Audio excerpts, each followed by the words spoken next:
Actes chapitre 20. Nous lirons les versets, des versets 7 au verset 12. Actes chapitre 20, versets 7 à 12. Et ensuite nous lirons Luc 15, 23 à 24. Actes 20, 7 à 12. Ensuite nous lirons Luc 15, 23 à 24. Si vous y êtes, dites Amen. Certains d'entre vous, vous dites Amen, vous n'avez pas de Bible devant les yeux. Je lis Actes. Le premier jour de la semaine, nous étions réunis pour rompre le pain. Paul, qui devait partir le lendemain, s'entretenait avec les disciples et il prolongea son discours jusqu'à minuit. Il y avait beaucoup de lampes dans la chambre haute où nous étions assemblés. Or, un jeune homme nommé Eutychus, qui était assis sur la fenêtre, s'endormit profondément pendant le long discours de Paul. Entraîné par le sommeil, il tomba du 3e étage en bas et il fut relevé mort. Mais Paul, étant descendu, se pencha sur lui et le prit dans ses bras en disant « Ne vous troublez pas, car son âme est en lui. » Quand il fut remonté, il rompit le pain et mangea. Et il parla longtemps encore jusqu'au jour.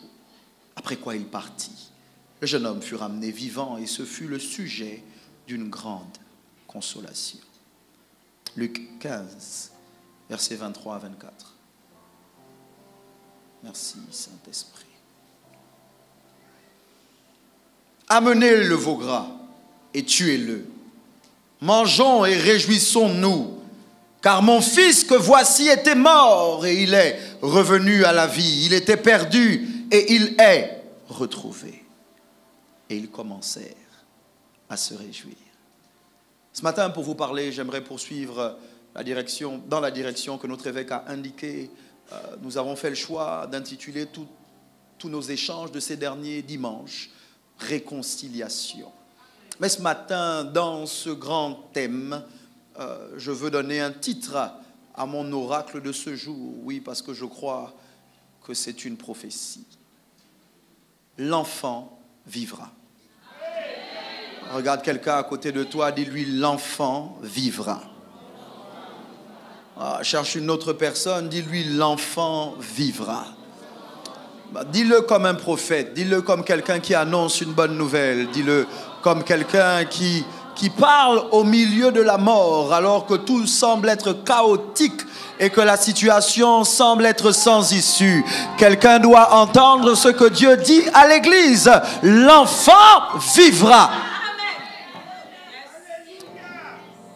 Permettez-moi de prier. Notre Dieu, notre Père, nous sommes assemblés autour de toi pour entendre les mots qui sont nécessaires à la vie. Pour certains d'entre nous, nous pouvons parler comme le centenier romain et dire « dis seulement un mot, dis seulement un logos et notre serviteur sera guéri. » Mais pour d'autres, l'Éternel, pour qui le logos ne suffit pas, accomplis le miracle, change le logos en réma. Éternel, je prie ce matin qu'il y ait une manifestation claire de ton esprit. C'est ce que je demande, c'est ce que j'obtiens au nom de Jésus. Amen. Prenez place si vous le pouvez. Merci beaucoup. Merci à vous, porte des cieux. Revenez aussi vite que le besoin se fera ressentir. Je demande aux batteurs, en fait aux musiciens de rester avec moi. C'est bien que vous soyez là. Votre présence contribue à l'onction sur la plateforme. Et il y a de l'espace prévu pour que vous puissiez vous asseoir. J'ai bien entendu ce que Dieu a dit au travers de notre évêque. Lorsque du haut de cette chaire, il s'est tenu debout et a annoncé que en 2020, il va y avoir des réconciliations.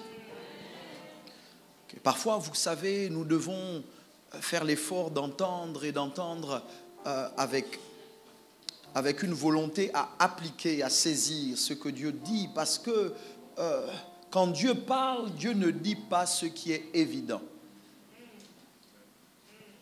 Si c'est Dieu qui a parlé, ça ne doit pas être une évidence. En fait, quand Dieu parle des ténèbres pour annoncer la lumière. Dieu parle à partir du chaos pour annoncer l'ordre. Dieu parle à partir du trouble pour annoncer la paix.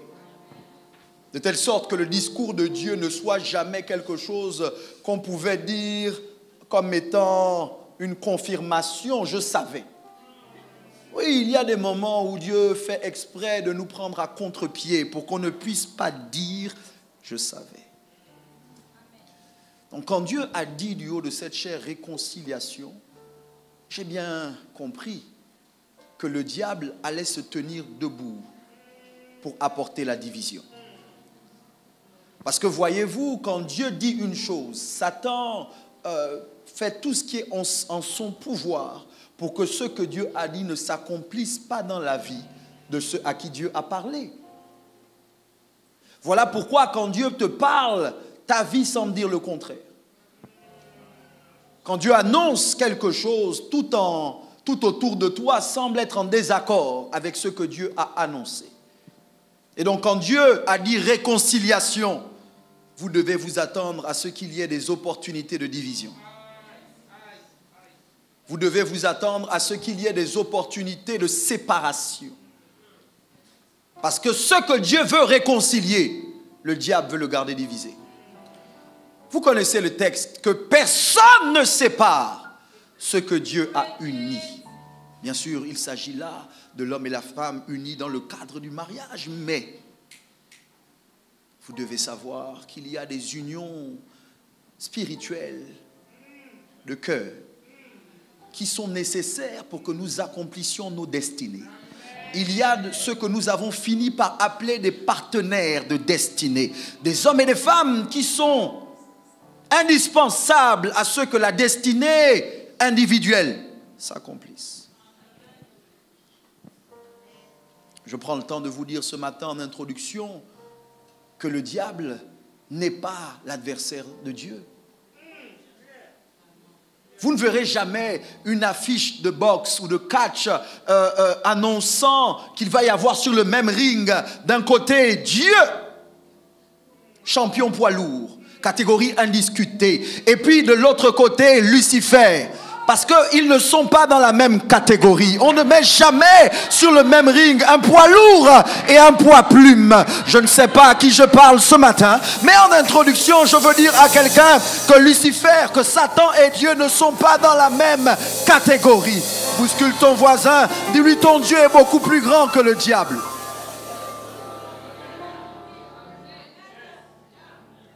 Ça doit vous indiquer quelque chose. Ça doit vous dire qu'à chaque fois que le diable vous lance un défi, il vient là d'annoncer que vous êtes au moins au même niveau que lui.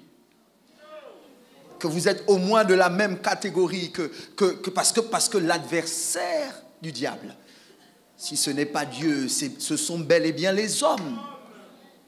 L'accusateur des frères. Le diable rôde comme un lion rugissant, cherchant qui dévorer. J'ai très peu de temps ce matin, mais laissez-moi vous rappeler qu'un lion ne rugit pas à côté de brebis.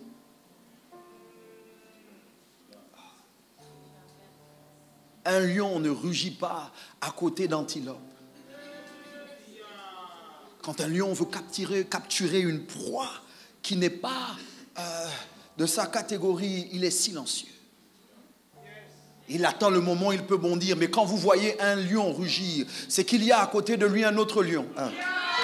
Et qu'il essaye de marquer son territoire, qu'il essaye de dire qu'ici c'est lui le chef. Donc quand le diable rugit, c'est parce qu'il veut t'intimider et te faire croire que là c'est lui qui règne. Je veux dire à quelqu'un ce matin que si le diable rugit à côté de toi, lui il rugit comme un lion. Toi tu es le lion, tu fais partie de la descendance du lion de la tribu de Juda.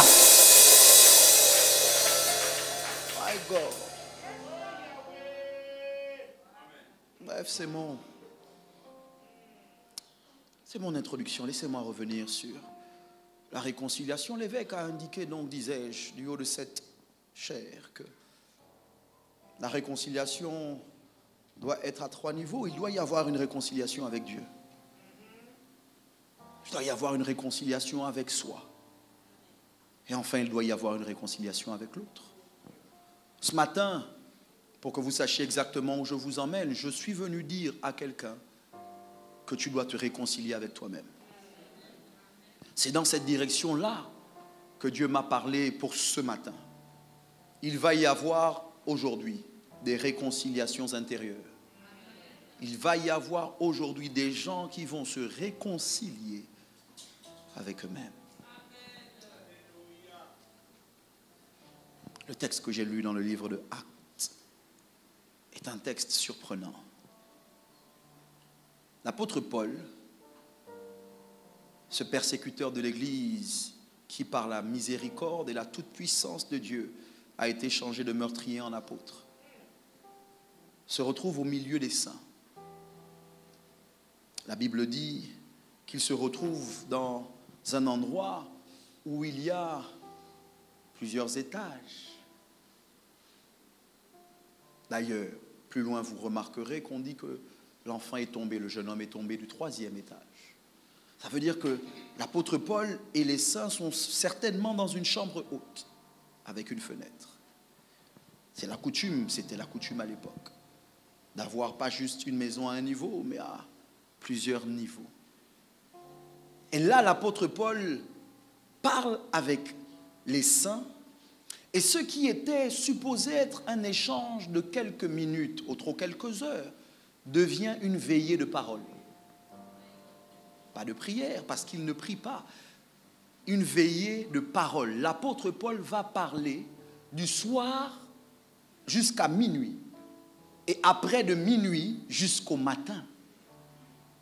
Vous comprenez donc que là, les gens qui sont dans cet environnement sont pris par surprise. Parce que ce n'était pas dans leur agenda d'avoir une homélie qui durerait jusqu'au matin. L'apôtre Paul, conscient qu'il doit repartir le lendemain, fait le choix de tirer en longueur. Parce qu'il veut certainement dire tout ce qu'il a à cœur à ces hommes et ces femmes réunis. Mais celui qui écrit l'histoire est muet sur le contenu du discours de l'apôtre Paul. Nous ne savons pas ce qu'il leur a dit du soir jusqu'au matin. Mais l'auteur, le docteur Luc, prend le soin de dire que l'apôtre Paul va durer. Personne, de mon point de vue, n'aime les discours qui durent. Tant que ce n'est pas vous qui avez la parole. Quand vous devez écouter quelqu'un et que vous étiez planifié, par exemple, imaginons qu'on se retrouve aujourd'hui. On est venus ensemble pour le culte de 9h. Et puis le pasteur parle. Quand tu regardes ta montre, tu te dis, bon, je sais que dans à peu près 45 minutes, le culte sera fini. Et puis le pasteur parle. Et puis il parle au point où le 3e culte qui devait commencer à 1h précise, les gens sont obligés de rentrer parce que le pasteur parle encore. Et puis là, midi arrive, 13h, 14h, 15h, et puis peut-être parce que vous êtes très respectueux du pasteur, vous êtes assis et vous vous dites, il est sûrement en train de finir. Mais le pasteur ne finit pas et il parle. Qui d'entre vous serait resté dans la salle à un moment les plus courageux en premier auraient commencé à se tenir debout? J'arrive. Certains feignant d'aller aux toilettes ou ayant oublié quelque chose dans la voiture. J'ai déjà vu ça. Quelqu'un laisse son sac et dit à l'accueil, sac. Et apporte-le-moi. Je veux que vous visualisez donc cette scène. Ce n'était pas prévu, mais les gens sont restés. Qu'est-ce qui justifie que les gens acceptent de modifier leur emploi du temps, leur programme? Je crois que c'est le regard qu'on a sur celui qui parle. Et aussi la conscience de ce que cette opportunité ne reviendra peut-être plus. Il était de passage. Est-il possible que beaucoup d'entre nous n'ayons pas le bon regard sur les opportunités que Dieu nous donne parce que nous ne réalisons pas qu'elles ne reviendront plus? Comment te comporterais-tu si tu savais que cette journée ne reviendrait jamais. Et que l'opportunité d'entendre ce que Dieu a à dire est quelque chose que tu dois considérer à juste valeur ou à juste titre, parce que Dieu ne parle jamais en vain. Même quand vous avez l'impression que Dieu bavarde, en fait Dieu crée. Bref, parmi les gens qui étaient assemblés là, il y avait un jeune homme. On l'appellera l'enfant. Il s'appelle Eutychus. Eutychus, mais on l'appellera l'enfant. Et la Bible dit que pendant que l'apôtre Paul parlait et qu'il n'avait pas le projet de s'arrêter, Eutychus a commencé à somnoler. Vous savez, cette sensation où quelqu'un parle et puis vos paupières deviennent lourdes.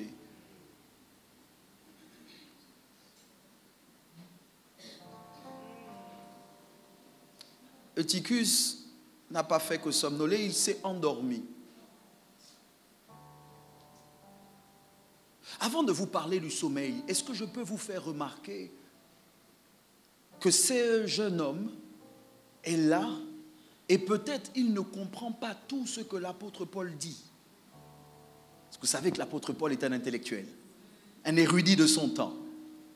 D'ailleurs, l'apôtre Pierre lui-même, quand il écrit sa lettre, indique que parfois ceux qui lisent Paul ne comprennent rien, donc ils tordent le sens de ce qu'ils ont lu.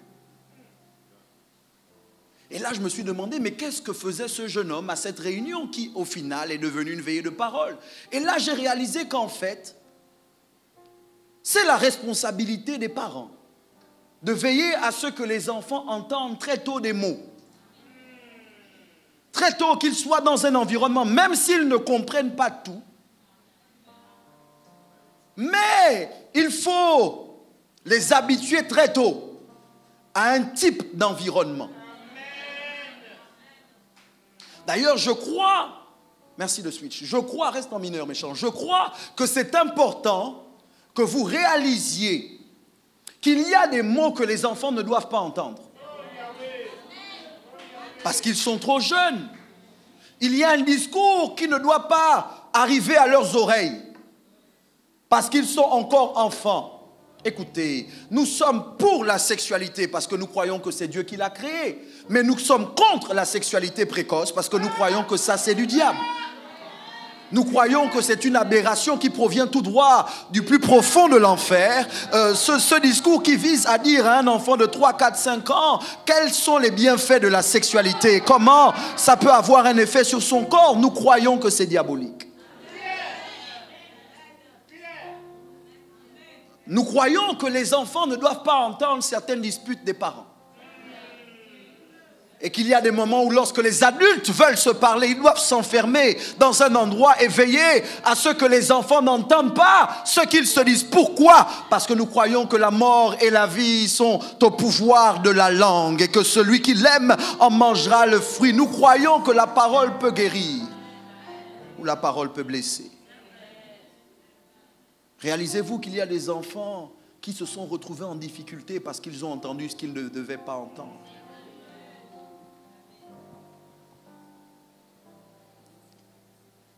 Change de progression.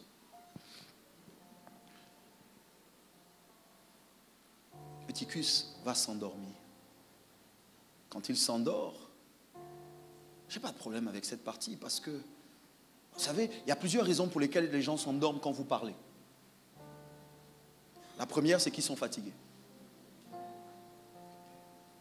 Je disais aux gens du premier culte que ceux qui viennent au premier culte très souvent peuvent se retrouver à s'endormir parce qu'ils ont veillé tard, la veille, et ils se lèvent tôt le matin pour venir au culte, pour avoir l'avantage sur le reste de la journée. Mais parfois, pendant que je parle, ils s'endorment. La première, donc, c'est que les gens sont fatigués. La deuxième, c'est que vous êtes ennuyant. Ce que vous leur dites, ils ne s'identifient pas à votre discours, ils ont des difficultés à comprendre ce que vous dites, donc ils commencent à somnoler. Quand quelqu'un a le sentiment que ce que vous dites passe au-dessus de sa tête, par respect, il vous regarde, mais parfois, il s'endort. La troisième raison pour laquelle les gens peuvent commencer à somnoler et s'endormir, ce n'est pas tellement qu'ils soient fatigués au départ, et ce n'est pas forcément que vous ne parliez pas à leur cœur ou à leur tête, mais c'est que vous durez. Quand votre discours devient très long, à un moment, quand bien même les gens veulent vous suivre, ils se déconnectent et puis ils peuvent s'endormir.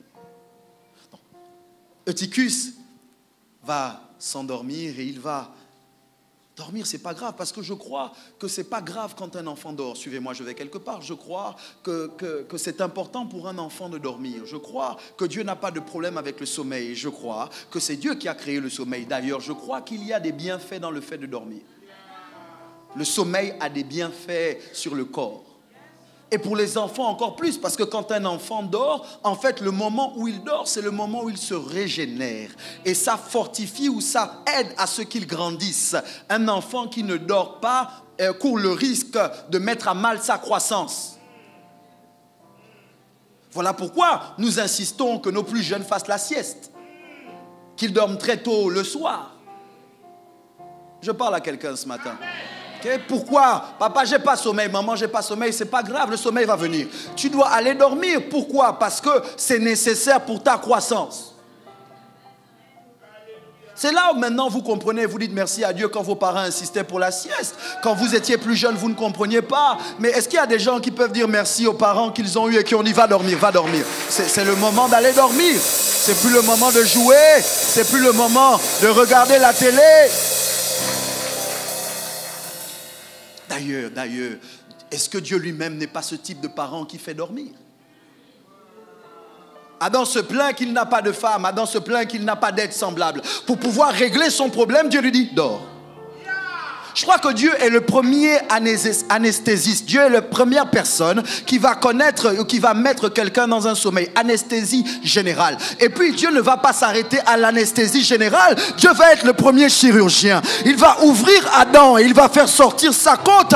Quand Adam se réveille, Adam ne regarde peut-être pas à lui parce qu'il n'y a peut-être aucune trace de la chirurgie. Dieu est trop fort. Mais Adam voit devant lui quelqu'un qu'il n'a pas vu avant de s'endormir. Quand Adam s'est endormi célibataire, il s'est réveillé marié. Ah, je ne sais pas à qui je parle ce matin, mais je veux dire que Dieu est capable de te permettre d'aller au lit dans un état et tu te lèves dans un autre état. Vous me regardez bizarrement, mais je parle du sommeil de Dieu. Imagine, tu t'endors seul et quand tu te réveilles, si tu es une femme, il y a un homme. Pas un garçon, un homme. Tout ce qu'il faut là où il faut. Un homme selon le cœur de Dieu et selon ton goût. Et puis c'est lui qui, lorsque tu ouvres les yeux, il dit, bébé, tu as bien dormi.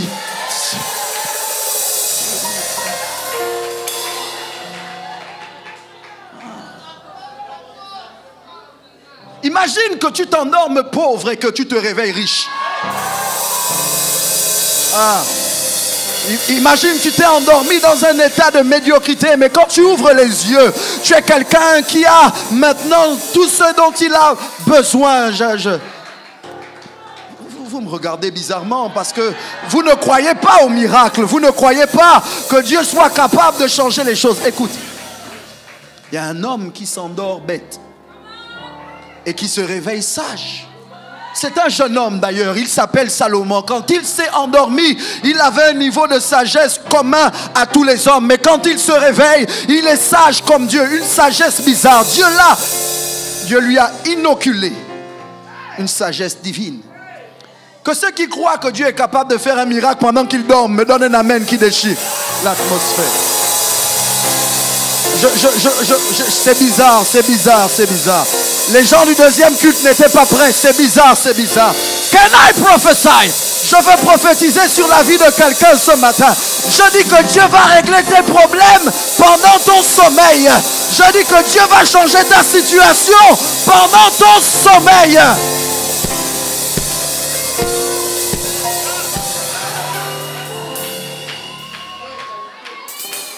Certains d'entre vous, vous n'y croyez pas, mais il y a plusieurs ici dans cette salle. Moi, je vois sur vous le type de prospérité qui arrive pendant que vous dormez. C'est-à-dire que tu n'as plus besoin de te lever pour aller faire l'argent. Pendant que tu dors, l'argent se fait lui-même. Parce que tu as mis en place un système. Parce que tu as eu des idées majeures. Je veux dire à quelqu'un, on ne doit plus te payer en fonction de ce que tu fais. Parce que tu dois pouvoir avoir de l'argent même quand tu dors.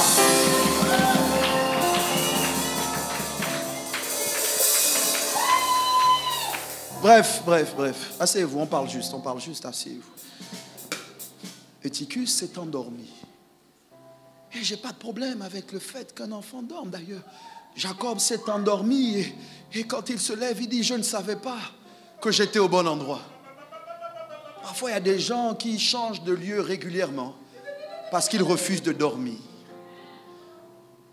Ils sont des vagabonds, changent de lieu en lieu parce qu'ils refusent de dormir.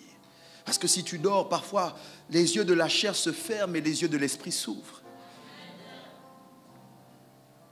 Je n'ai pas de problème avec le fait que Eutychus se soit endormi. J'ai un problème avec le fait qu'il soit mort.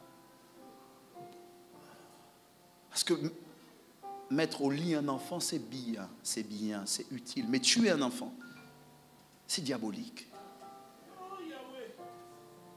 Je parle, l'enfant est mort. Pourquoi il est mort? Il n'est pas mort parce que Paul l'a tué physiquement.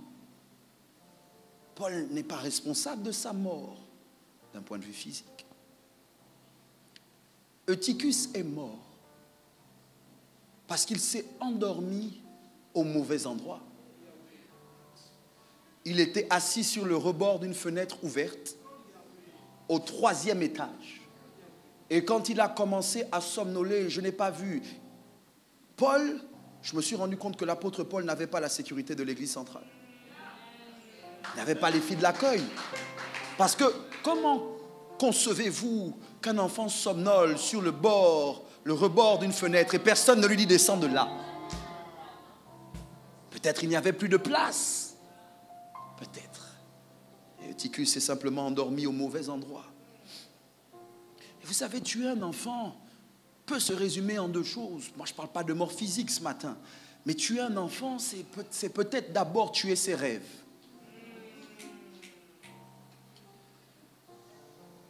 Quand vous tuez un enfant, vous tuez ses rêves. Quand vous tuez ses rêves, vous tuez un enfant.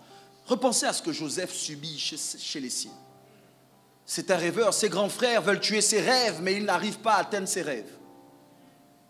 Donc ils veulent le tuer lui. Est-il possible que quand vous tuez les rêves de quelqu'un, vous tuez la personne? Est-ce que ce n'est pas ce qui vous est arrivé? Vous êtes allé voir un parent, un oncle, une tante, un père, une mère, et lui dire, papa, voici mon rêve, et il vous a ri au nez. Arrête, tu rêves trop. Pour qui te prends-tu? Redescends sur terre. Parce que l'enfance, c'est cet âge où on rêve. On fait preuve d'imagination, de créativité. Tuer un enfant, c'est aussi tuer sa capacité à rêver. Je ne parle pas juste de son rêve, mais je parle du fait que maintenant, l'enfant n'arrive plus à rêver. L'enfant n'arrive plus à aller dans le monde invisible pour fabriquer quelque chose et vous l'apporter dans le monde des formes. Normalement, l'enfance, c'est cette période de la vie où on dessine. Où on dessine papa et maman. Ils ne ressemblent en rien à papa et maman. L'enfant te dit, ça c'est papa, ça c'est maman. Toi, tu vois un rond avec des bâtons. Et puis tu dis, ça c'est moi. Et il te dit, c'est toi, papa. Et tu dois accepter que c'est toi parce que tu ne veux pas lui dire tu dessines mal, parce que tu ne sais pas si c'est le prochain Picasso. Tu ne sais pas qui il est.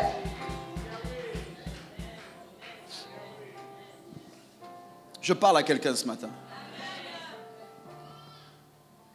Voilà pourquoi parfois on acclame et les gens disent qu'on induit les enfants en erreur. Non, je n'acclame pas ce qu'il fait.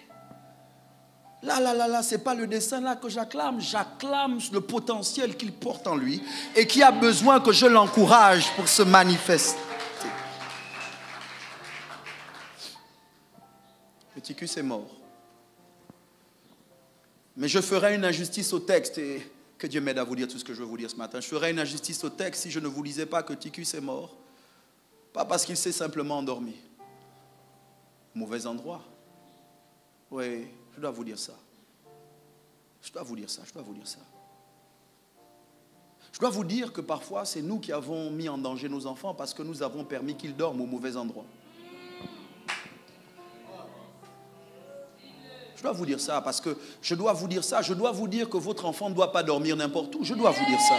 Je dois vous dire ça. Je dois vous dire que ce n'est pas parce que c'est de la famille que c'est sécurisé pour l'enfant. Je dois vous dire ça. Je dois vous dire ça. Parce que les abus que nos enfants ont connus, ils l'ont très souvent connu dans la maison familiale. Ils l'ont connu chez une tante, chez un oncle. Ils l'ont connu chez un grand-père, chez une grand-mère. Ils l'ont connu chez papa. Ils l'ont connu chez maman. Je dois vous dire ça. Je dois vous dire qu'il y a des gens qui sont des tueurs en série, qui ne reculent devant rien pour mettre à mal le destin d'un enfant. Je dois vous dire qu'il y a des enfants qui ont arrêté de rêver parce qu'on les a abusés.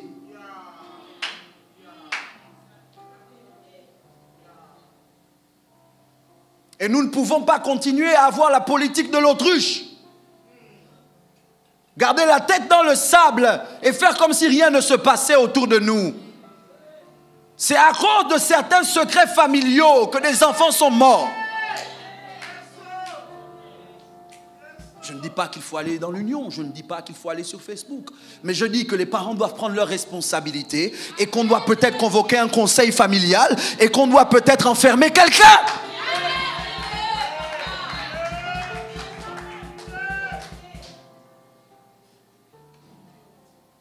Dormir au mauvais endroit. Faire confiance à des gens qui en réalité sont des loups déguisés en brebis. Bref, oui, il a dormi au mauvais endroit, mais Eutychus est vraiment mort, mes amis, parce qu'il s'est endormi au 3e étage. C'est-à-dire, sa chute n'aurait pas été fatale s'il était au 1er étage. Sa chute n'aurait pas été fatale si la fenêtre était à 1 mètre du sol. Sa chute a été fatale parce qu'il s'est endormi au 3e étage. Et là, je dois parler aux parents qui élèvent leurs enfants avec le but de les mettre bien, de les élever, qui élèvent leurs enfants en les élevant, qui éduquent leurs enfants en leur donnant très tôt une position. Et je veux vous dire la vérité, très souvent, le taux de suicide est le plus élevé au milieu des enfants élevés. Vous allez rarement voir un enfant de pauvre qui se suicide. Il ne peut pas dire, je veux mourir, parce que ici, là, je ne mange pas. Ce n'est pas vrai. Parce que dans le milieu de pauvreté, il est né comme ça. Tout le monde sait qu'ici, là, hey, petit, ici, là, on mange dur. Ce n'est pas simple. La vie est dure. Un enfant de pauvre, très souvent, quand ça ne va pas, je ne sais pas pourquoi vous acclamez, mais je prêche.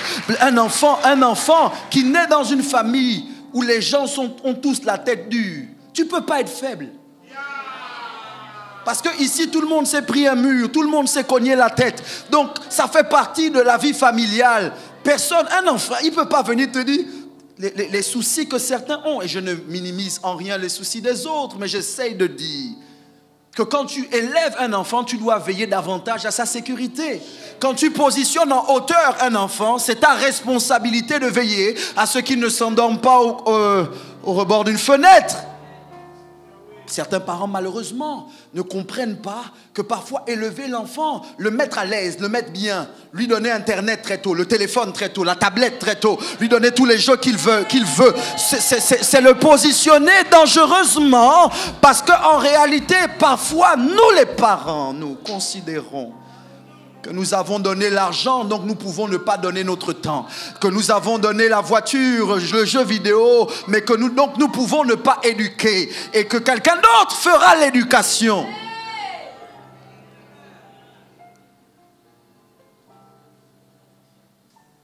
Je ne dis pas qu'il ne faut pas mettre ton enfant bien. Je dis, mais plus haut tu l'élèves, plus tu dois veiller sur sa sécurité. Il ne doit pas s'endormir devant n'importe quel site sur Internet. Oui, tu lui donnes accès à Internet, d'accord, mais...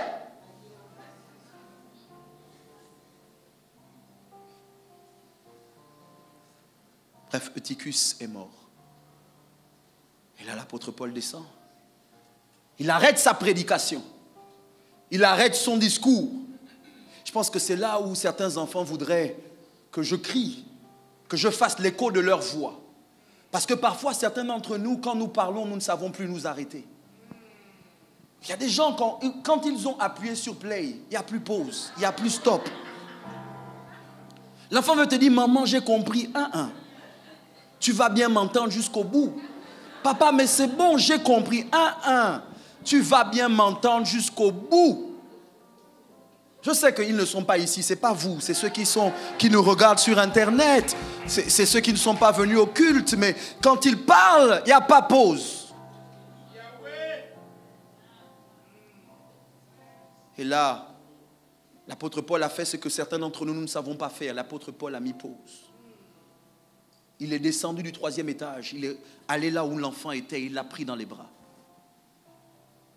Et je pense que c'est ça que certains parents doivent faire. Il y a quelques jours, j'ai parlé du fait que l'enfant doit repartir à son père. Et je veux dire ce matin, un parent, repart vers ton enfant. Le problème qu'on a, que certains d'entre nous, on a, c'est qu'on est tellement occupés qu'on ne sait même plus prendre nos enfants dans les bras.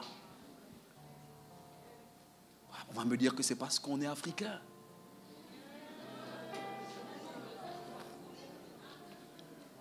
On va me dire que non, c'est un homme. Moi, j'élève un homme. Un homme, on ne doit pas le prendre dans les bras. Un homme doit savoir. Mais tu ne sais pas que parfois, le jeune homme que tu refuses de prendre dans les bras est mort. Et que le fait que tu le prennes dans les bras peut lui redonner vie.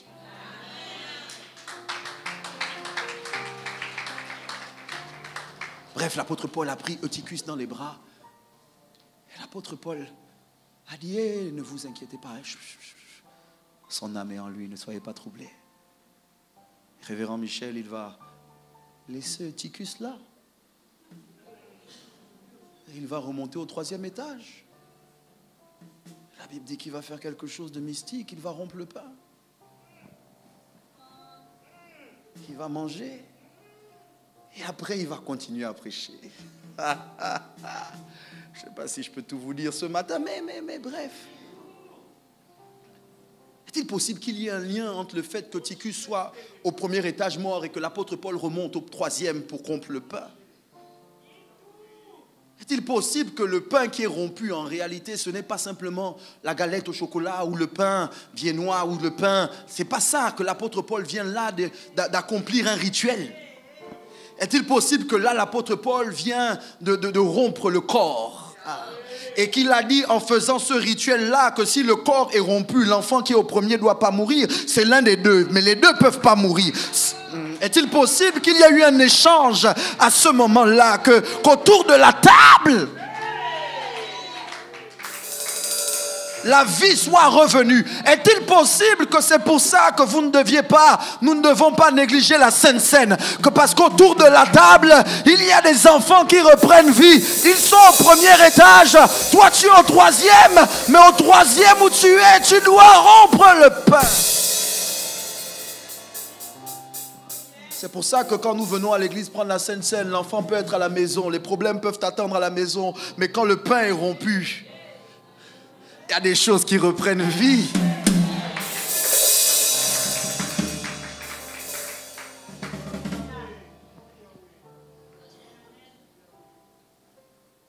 Bref, au final, l'apôtre Paul va recommencer à parler parce que c'est ça, être un adulte, quelqu'un de responsable, c'est parfois tu es d'accord de mettre pause, mais tu dois aller au bout de ce que tu commences.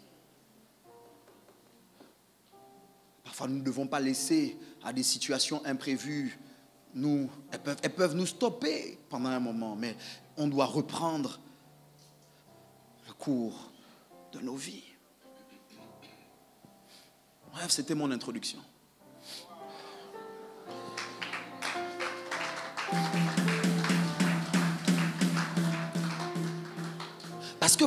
Parce que je vous ai dit qu'on doit se réconcilier avec nous-mêmes. C'est ça le but de ce matin. Est-il possible que tout ce que je viens de dire, ça arrive dans la chambre haute, ça arrive dans ce texte d'Acte 20, ça arrive autour de la table, ça arrive autour d'un discours, mais est-il possible qu'en réalité, ça arrive à l'intérieur de toi? Que toute cette histoire, en réalité, ne parle pas de Paul, ne parle pas de Tychus, mais ça parle de toi. Est-il possible que tu sois en même temps Paul et en même temps Eutychus? Que tu sois en même temps l'adulte et en même temps l'enfant? Vous me regardez bizarrement. Laissez-moi vous rappeler Luc 15, 11, un homme avait 2 fils.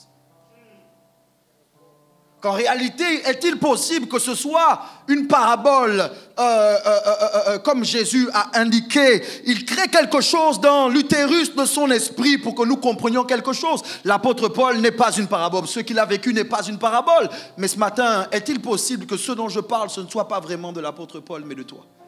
De Tychus, mais de toi? Parce que vous devez comprendre qu'à l'intérieur de vous, il n'y a pas que vous. Il y a aussi vous. Il y a l'adulte, toi, celui qui est toujours responsable et qui, quand il commence à parler, ne s'arrête pas. Il y a l'adulte, toi, celui qui commence quelque chose et qui va au bout. Il y a l'adulte, toi, qui est conscient des enjeux spirituels. Il y a l'adulte, toi. Mais il y a aussi l'enfant, toi. Cet enfant qui, lui, a été tué parce qu'il s'est endormi au mauvais endroit. Aujourd'hui, tu es un adulte, tout le monde te voit de manière composée, mais à l'intérieur de toi, il y a un enfant mort au premier étage. Il y a un enfant qui a été abusé, un enfant qui a été violé, un enfant qui a été maltraité et qui ne s'est jamais relevé de ses actions. Aujourd'hui, tu es un adulte, tu es marié, tu es père, tu es mère de famille, mais l'enfant est mort. Aujourd'hui, tu es un adulte, mais la vie t'a tellement envoyé des coups que tu ne sais plus rêver. Tu as tellement été déçu, tellement été trahi, qu'aujourd'hui tu ne sais plus ce que c'est que de croire en toi. Parce que vous devez comprendre qu'à chaque trahison, ce qui prend un coup, ce n'est pas la foi en l'autre seulement, c'est la foi en soi.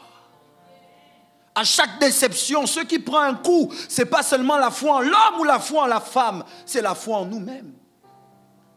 Parce qu'après au final tu te dis, peut-être c'est moi le problème. Peut-être c'est moi, je dois changer, je dois arrêter d'être trop gentil, je dois arrêter d'être trop naïf, je dois arrêter de faire confiance aux gens, je dois commencer à m'endurcir un peu. Et sans t'en rendre compte, cet endurcissement balance un enfant du 3e étage. Certains d'entre vous, vous êtes tellement responsables que vous n'avez plus de temps pour rire, pour sourire, pour jouer. Vous êtes tellement marqués qu'aujourd'hui, même les plus jeunes autour de vous, vous leur imposez la maturité trop tôt. Je parle à quelqu'un ce matin, je veux aider quelqu'un parce que l'enfant est resté au 1er étage pendant que toi, tu continues ta vie au 3e. Les fondements de ta vie ne sont pas sains, mais tu fais comme si. Le 1er étage a l'odeur d'un cadavre, mais toi, c'est pas grave parce que tu es quand même au 3e, ça sent bon là où tu es. Tu sais te parfumer. Tu vas chez le coiffeur, tu fais de la muscu, tu prends soin de tes ongles. Mais ton âme est brisée.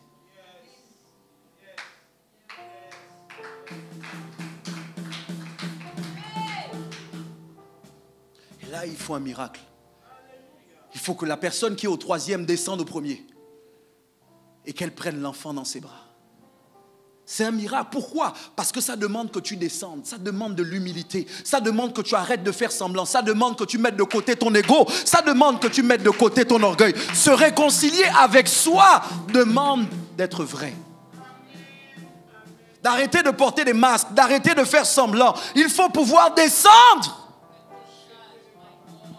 Et le problème de beaucoup d'entre nous, c'est que nous avons tellement le regard des autres sur nous à longueur de journée que nous ne voulons pas descendre. Qu'est-ce qu'on va penser de moi? Mais ce que les gens pensent de toi n'a pas réussi à ressusciter l'enfant. Il faut que tu prennes tes responsabilités. Écoute, l'apôtre Paul est descendu. Parce que tous les gens qui étaient autour ne pouvaient simplement que constater la mort. Il y a des gens qui t'aiment bien dans la vie, mais tout ce qu'ils peuvent faire, c'est des constats. Ils ne sont pas capables de changer ta vie. Ils savent faire des constats. Tu es ceci, tu es cela, tu es comme ci, tu es comme ça. Je le sais aussi, c'est un constat. Mais j'ai besoin des gens qui sont capables d'appeler la vie là où il y a la mort. J'ai besoin de gens qui ne font pas que des constats. Et là, l'apôtre Paul va faire ce que personne d'autre ne pouvait faire. L'apôtre Paul va descendre. Et alors que tout le monde fait un constat, l'apôtre Paul prophétise. L'apôtre Paul dit, son âme est encore en lui. Et il remonte. Donc je veux aider quelqu'un ce matin, prendre quelques secondes et faire, pas un constat, mais faire une déclaration prophétique. L'enfant qui est au premier étage et qui est mort vivra. Je ne sais pas à qui je parle, mais je parle à quelqu'un sous le son de ma voix ce matin. Je dis, l'enfant vivra.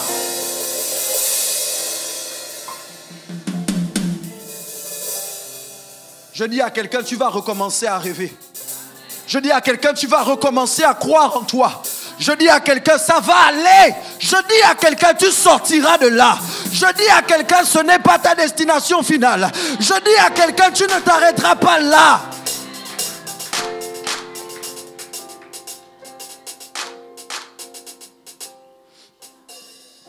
L'apôtre Paul est descendu et il a pris l'enfant dans ses bras. Vous savez, j'ai envie de vous dire des choses ce matin. Et je veux vous les dire. Il y a des moments où tu ne dois pas attendre que quelqu'un te prenne dans les bras. Toi-même, prends-toi dans les bras. Écoutez, David s'est parlé à lui-même quand personne ne pouvait lui parler. Il a dit, oh mon âme, loue l'Éternel et n'oublie aucun de ses bienfaits. Ah, je veux dire à quelqu'un, il y a des moments où tu dois paraître fou pour être sage. Quand personne ne te comprend, c'est pas grave. Tu te parles seul à la maison. Tu te parles seul dans la voiture. Tu te parles seul au travail. Pourquoi? Parce que tu essayes de ressusciter quelque chose qui veut mourir. Tu essayes de ne pas laisser quelque chose mourir en toi. Ah! I'm gonna preach today. C'est pour ça que je me parle. Parce que parfois je viens de prendre un coup. Et si je laisse à ce coup le soin de m'abattre, je ne me relèverai peut-être pas. Mais pendant que la situation est difficile, je parle à Michel en moi. Et je dis, Michel, tu ne dois pas abandonner. Michel, tu ne dois pas baisser les bras. Michel, tu ne dois pas arrêter de rêver. C'est vrai que les gens te déçoivent. C'est vrai que les gens ne tiennent pas compte de ce que tu fais. Mais Michel, tu peux y arriver. Il y a des gens qui croient en toi. Et même si personne ne croit en toi, Dieu croit en toi.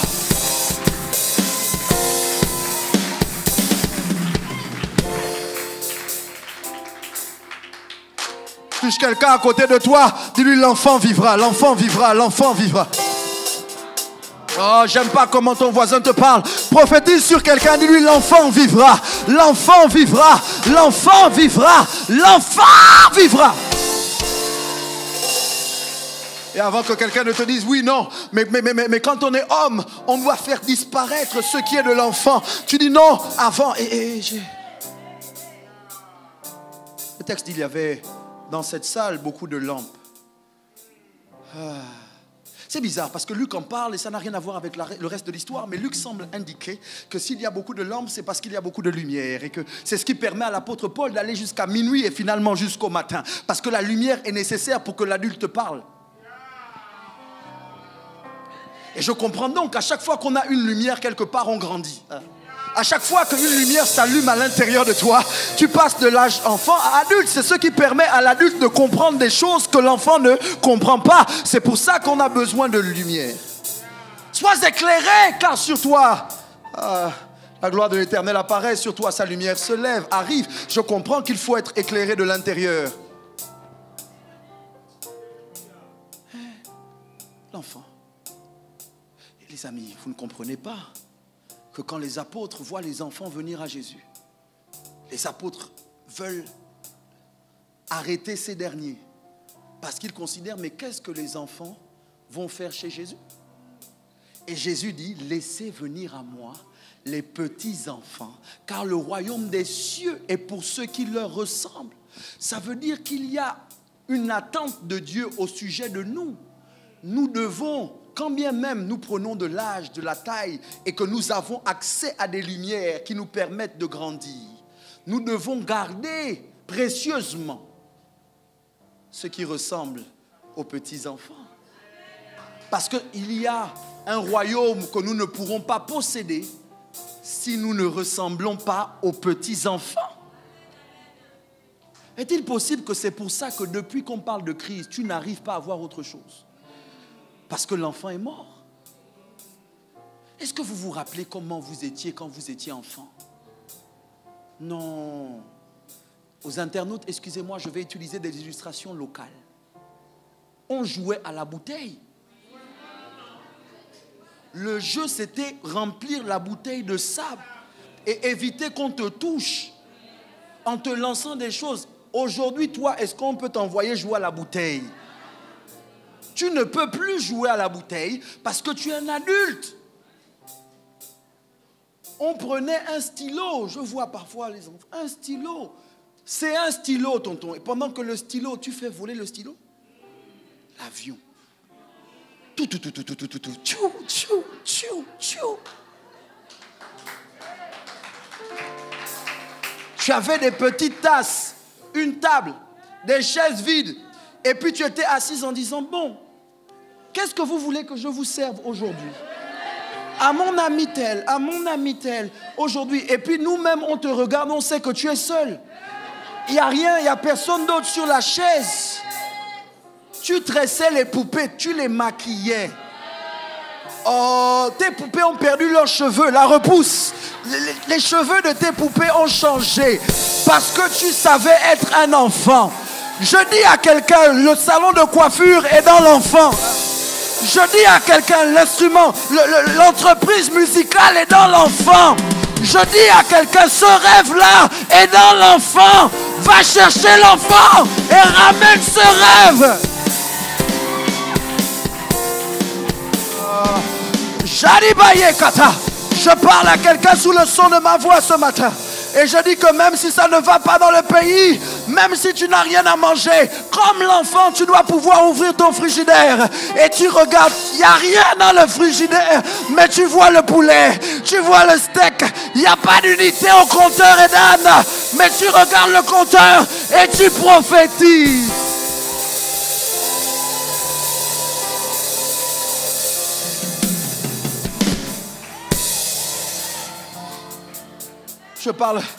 Je parle à des adultes et je parle à des enfants. Je parle à l'enfant dans l'adulte, que l'adulte a abandonné au premier étage. La fin de l'histoire se termine en disant que Paul est parti et qu'on va ramener l'enfant vivant. C'est-à-dire que parfois l'adulte doit partir pour que l'enfant reprenne vie. Parfois l'adulte doit arrêter un peu d'être au contrôle pour que l'enfant reprenne vie. Même mon texte en Luc 15 que j'ai lu indique que quand l'enfant reprend vie, il y a de la joie dans la maison. Ah, quand l'enfant reprend vie, on tue le veau gras. C'est pas à cause du père qu'on a tué le veau gras, c'est pas à cause de l'adulte. C'est parce que papa a vu l'enfant reprendre vie. Et quand papa a vu l'enfant reprendre vie, il s'est dit, si l'enfant est en vie, c'est que papa et l'enfant sont réunis. Qu'est-ce que tu dis, pasteur? Je dis qu'il y a une joie que tu connais quand tu te réconcilies avec toi-même. Quand l'adulte et l'enfant peuvent cohabiter, il y a de la joie dans la maison. Tu es la maison. La raison pour laquelle tu n'es plus en joie, c'est parce qu'il y a un adulte qui n'est pas d'accord qu'un enfant reprenne vie. Ou il y a un enfant qui ne veut pas qu'un adulte vive aussi. C'est pour ça que je veux dire aux gens, c'est ça la difficulté de la vie. C'est savoir quand être un adulte et quand être un enfant. C'est savoir à quel moment laisser l'adulte prendre le volant et à quel moment le mettre sur le siège du passager et laisser l'enfant conduire. Les adultes sont de bons managers mais de mauvais rêveurs. Pour rêver, il faut avoir une âme d'enfant. Je viens de délivrer quelqu'un ce matin. Je viens de libérer quelqu'un ce matin. Donc si tu as vraiment envie du veau gras, ce n'est pas l'adulte que tu dois ramener à la vie. C'est l'enfant. Qu'il y a une joie à l'intérieur de toi. Et je ne peux pas m'empêcher de faire le lien entre ce que l'apôtre Paul fait au 3e étage. Ils rompt le pain et ils mangent. Et le fait que l'enfant soit vivant. Est-il possible qu'à chaque fois qu'il y a un veau gras, qu'il y a un repas, c'est que la vie n'est pas loin. C'est que la vie n'est pas loin. Là, je sens, je ne sais pas à qui je vais le dire, mais c'est prophétique. Je veux dire à quelqu'un ce matin, parfois, on n'attend pas que les choses bougent pour manger. On mange parce qu'on croit que les choses vont bouger. Vous savez très bien que quand vous êtes triste, vous perdez l'appétit. Vous savez très bien que quand vous n'êtes pas en joie, même votre plus bon plat ne vous attire plus. Mais il y a des moments où tu dois forcer. Tu ne manges pas pour là où tu es. Tu manges parce que tu crois que demain ça ira. Et que tout ce qui ne va pas en ce moment ne doit pas te couper l'appétit. Je dresse devant toi une table en face de tes adversaires. Maintenant, c'est le moment, c'est la fin de mon culte. J'aimerais qu'on se tienne debout sur nos deux pieds. Et là, prophétiquement, je veux qu'on lance un cri dans l'atmosphère. Je veux qu'un adulte lance un cri dans l'atmosphère. En pensant à lui-même. Je veux que cet adulte crie au compte de 3. L'enfant vivra. 1, 2, 3.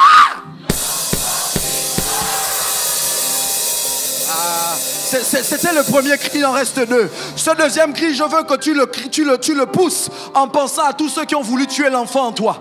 En pensant à tous tes adversaires, tous ceux qui ont voulu t'achever, tous ceux qui ont voulu te dire que c'est trop tard, tu ne rêveras plus. Je veux que tu leur dises que l'enfant ne restera pas au premier étage. L'enfant ne restera pas mort, il va vivre. 1, 2, 3.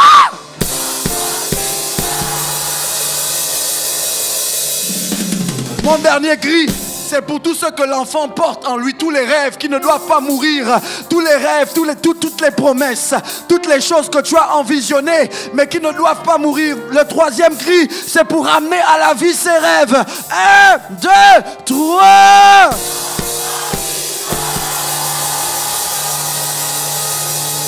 Est-ce que tu peux acclamer Jésus de Nazareth? Est-ce que quelqu'un peut faire du bruit pour Jésus-Christ?